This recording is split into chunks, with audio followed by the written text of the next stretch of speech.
Look, be honest for a second.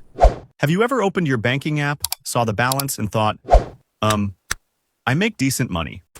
So why does this still feel tight? Like, you're not broke. But you're also one emergency away from panic. And here's the weird part. It doesn't feel like a discipline problem. It feels invisible. Here's the thing most people don't realize. Your financial future is already being predicted, quietly, by a handful of numbers you probably never track. Not your salary, not your credit score, 6 other numbers, and once you see them, you can't unsee them. Most people think wealth is about how much you make.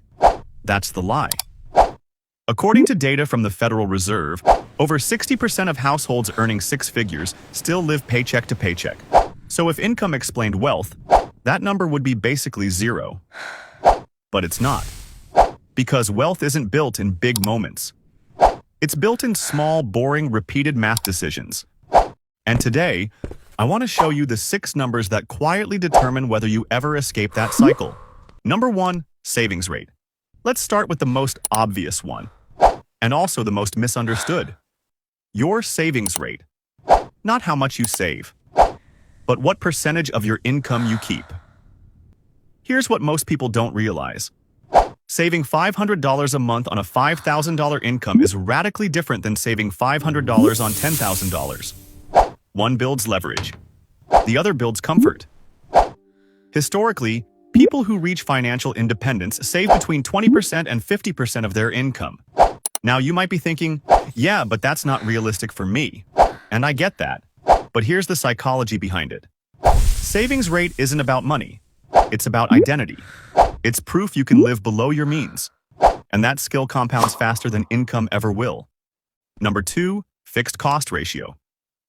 Your salary is high. So why are you still broke? This one is sneaky. Fixed costs are the bills that show up whether you like it or not. Rent, car payment, insurance, subscriptions you forgot existed. Here's the rule. If your fixed costs are over 50 to 60% of your income, wealth becomes mathematically hard, not impossible, just slow and stressful. Here's a simple example. Person A earns $4,000 a month. Fixed costs, $2,800.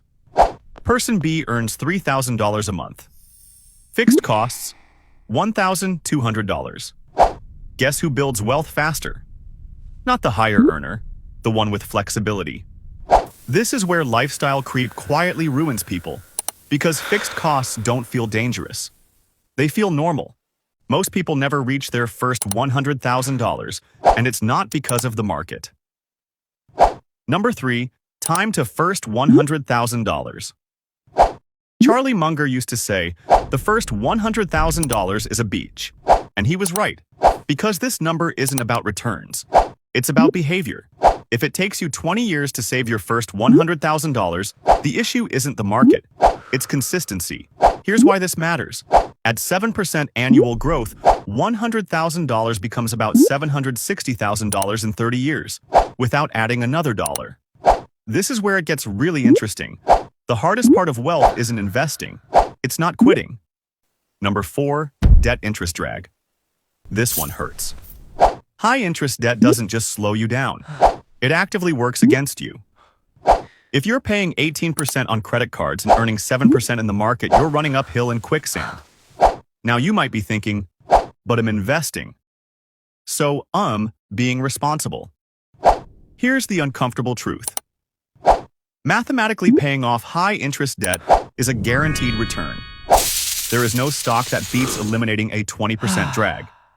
Number 5, investment contribution consistency. Everyone thinks wealth comes from perfect timing. But almost nobody wins that game. Wealth isn't built by timing the market. It's built by ignoring your emotions.